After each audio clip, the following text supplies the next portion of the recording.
Matt, we're finally here, opening day. Tell me how excited you are. Well, you know, I wish, in retrospect, we had the foresight to hire a production company on July 7th.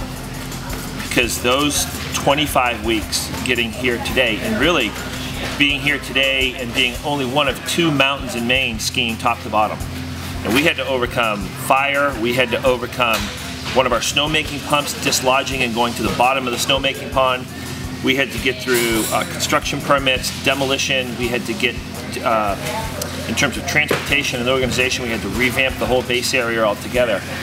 So and it was from July 6th to September 19th, 14 weeks that we spent negotiating with insurance companies, engineering and designing, planning on what we'd like to have and how do we want to service, what can we have and what do we want to have, and that was a moving target the whole time. So we didn't put a shovel in the ground to get rid of the debris and to start over until September 20th. That gave us 10 weeks to have what we have here. So when we were moving out of the West Side Lodge last night, as crazy as it sounds, it was pretty emotional. I mean, we went in there under distress. And then when we left there and we were packing up and moving out, it was really just a celebration of accomplishment for what we've pulled off. I mean, this was an amazing feat to pull this off.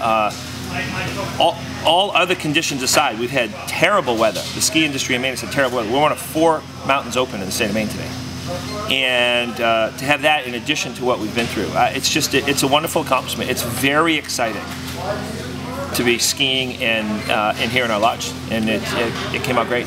What is the most rewarding of this venture so far? Well, you know, I think in many ways it's hard to. I think it's important that we celebrate our accomplishments and enjoy today, this weekend. But in many ways, our punch list is still massive for this building and for the base area and getting the snow right. So it's as much as we'll step back and have some toast tonight, we still have a lot to do to get this experience in this building what we want it for the winter going forward. So I'm really anticipating that our that the full satisfaction for it is going to come somewhere in a day in January when basically you look around and there's no punch lifts left, and the lodge is full and the skiing's great, and we can really reflect back. We're going to have a momentary celebration tonight, but we've got a lot left to do to get this experience right. Many people don't realize how green Mount Abram is. Maybe you can expand upon that. Well, you know, one of the things that in addition to the transition that we've had, one of the most exciting things here that's happened now is in many ways as a result of having a fire where we were completely out of business. We didn't have pens, paper, walkie-talkies, computers, fax machines, telephones, or anything else. When we put the heating system in for this building, we decided to go away from fossil-based fuels altogether in the base area. So we put in a wood pellet boiler. It's 2 56 horsepower boilers with silos on either end, and it's a campus-based system. So that boiler system will heats the floor here in the main lodge. It's piped to heat the ticket building and the rental area, the patrol shack, and the maintenance garage. So what we've done, we've gone away, and we're now diverting what was otherwise approximately 13,000 gallons of heating oil a year to heat the campus area. To what we're doing is we're buying locally produced, locally manufactured wood chips that are carbon neutral. You know, I mean, it's a carbon-free system. So in addition to that, we're fully permitted, and I fully expect by next July to be generating all of our electricity here at the resort off a 2-acre solar field.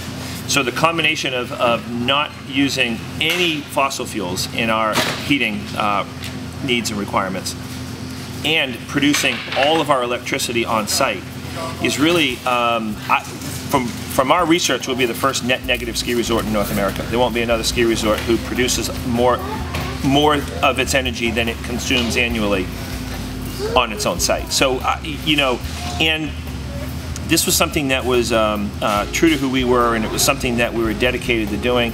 And in many ways, the fire just jump-started the activity to do it. Why put back an archaic, fossil-based system when that's not where we want it to be in the long term? And where we had to transition anyway, we just decided to do it now. And it really is, you know, the two goals that I have, in the business. One is to stay in business. We have to take in more ski revenue than we expect. And all of our guests know that. I'm happy they know that, and hopefully their experience that they get here when they come, that they're willing to pay for that. Because if they don't, then they're not going to be coming back. So number one, we want to stay in business. But as importantly for me, I want to stay in the business. And what do I mean by that? I want to be a source of pride for the community and the people who live here. So, and by that, that's not just having your bottom line be about dollars. It's having it be about the social and community involvement and the footprint and the impact that you have on the world. So, we're almost there. And this was really the Igloo is just a great result of a step with more in front of us.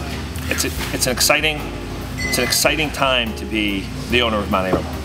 Who are some of the people that helped you along the way achieve what you've achieved today? Yeah, Kevin Rosenberg, our general manager, and Jill and Leanna. Jill is our finance manager, and Leanna is our office manager, our lodge manager.